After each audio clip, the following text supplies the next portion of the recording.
तो आइए देखते हैं क्वेश्चन नंबर 10 क्या कह रहा है। क्वेश्चन नंबर 10 है find all possible value of x for which the number 7x3 is divisible by 3।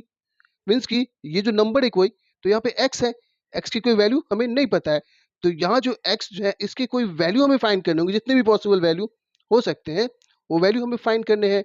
जिससे क्या होगा, ये एक नंबर बन जाएगा और ये नंबर 3 से डिविजिबल होने चाहिए। क्लियर ना।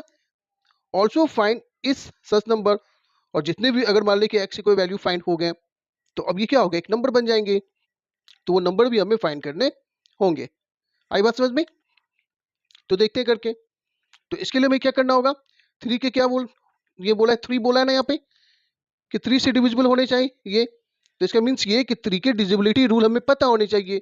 और 3 के डिविजिबिलिटी रूल क्या है कि जो भी नंबर गिवन होते हैं उसके क्या डिजिट जो होते हैं उसके सम अगर 3 से डिविजिबल है, इट मीन्स वो पूरा नंबर 3 से डिविजिबल हो जाएंगे।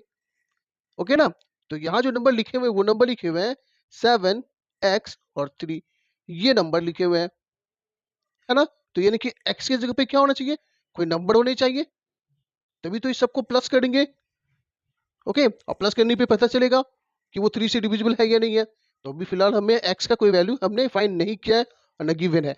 तो करते हैं कैसे, इसके रूल क्या होते हैं 3 के, सम ऑफ इट्स डिजिट, यानी कि जो भी ये नंबर दिए हुए हैं इसके जो डिजिट है उसके सम। तो क्या है डिजिट, 7 है plus x plus 3 is equal to, अभी कोई नंबर तो है नहीं जो इसको प्लस करेंगे, तो जो नंबर है उसको ही प्लस करेंगे पहले। 7 और 3 कितना 10 प्लस x, ये हो गया। ओके, अगर कोई नंबर होता तो इसमें प्लस हो जाता, है ना, नहीं है तो इसलिए ऐसे लिखना पड़ेगा 10 प्लस x। अब देखिए यहाँ पे x के बदले में क्या होने चाहिए, अब अगर ये 12 होता तो 3 से डिविजन हो जाता, होता ना।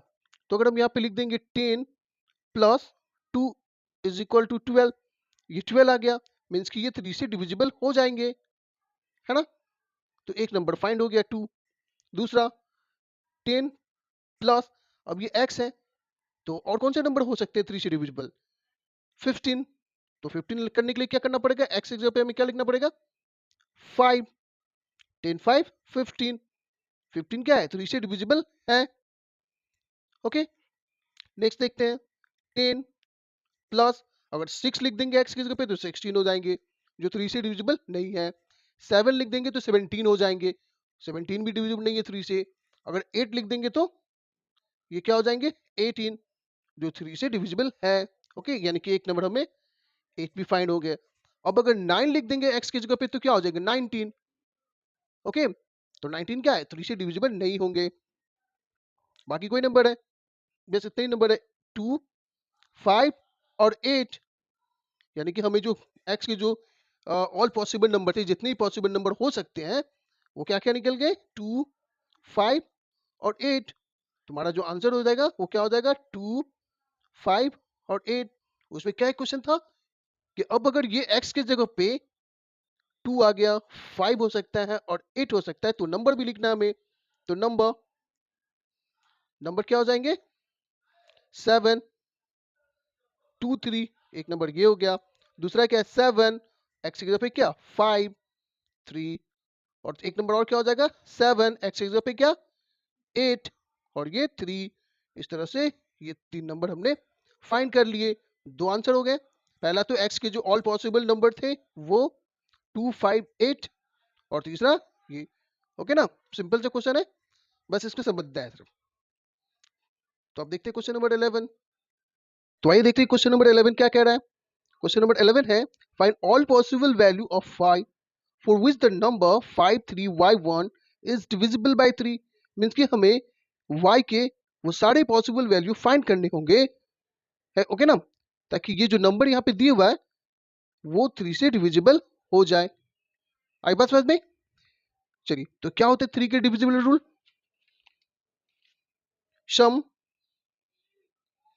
Of its digit, sum of its digit. तो नंबर क्या है इसके, पहले तो 5 3 y 1 ये नंबर है, तो यानी कि इसके डिजिट के जो सम है वो लिखने होंगे हमें। तो 5 प्लस 3 प्लस वाई प्लस 1 ये डिजिट है। अब सबको प्लस करेंगे तो 5 3 8 है 1 9 प्लस 1, नहीं 5 3 8 है 1 9 ना, और ये y क्लियर ना, 5 3 8 है 1 9 प्लस y।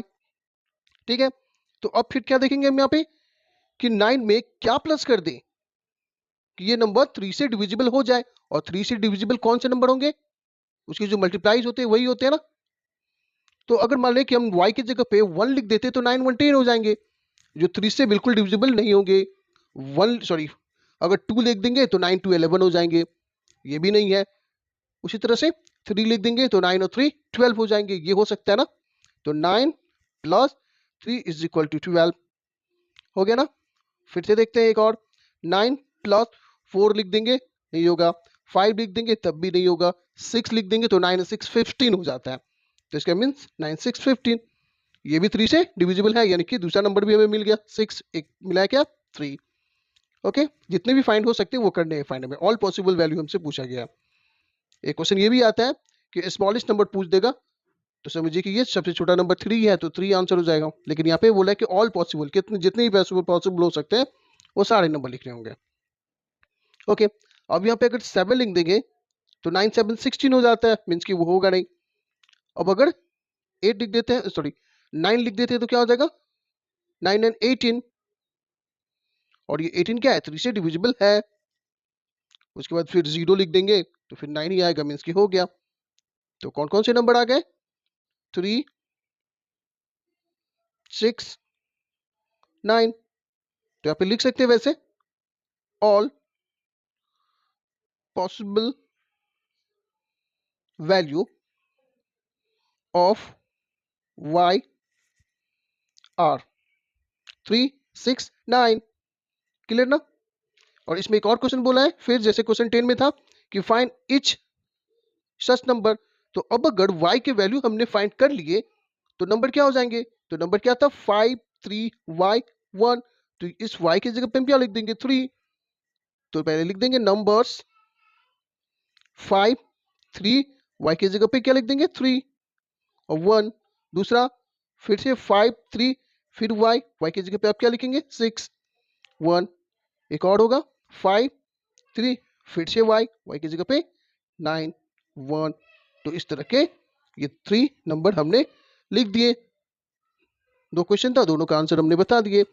ओके, पहला क्या था कि y के जितने भी पॉसिबल वैल्यू है वो फाइंड करने थे, और दूसरा वो नंबर फाइंड करने थे। तो इस तरह से क्वेश्चन नंबर 11 भी बन गया। अब बाकी के जो क्वेश्चन वो देखते हैं।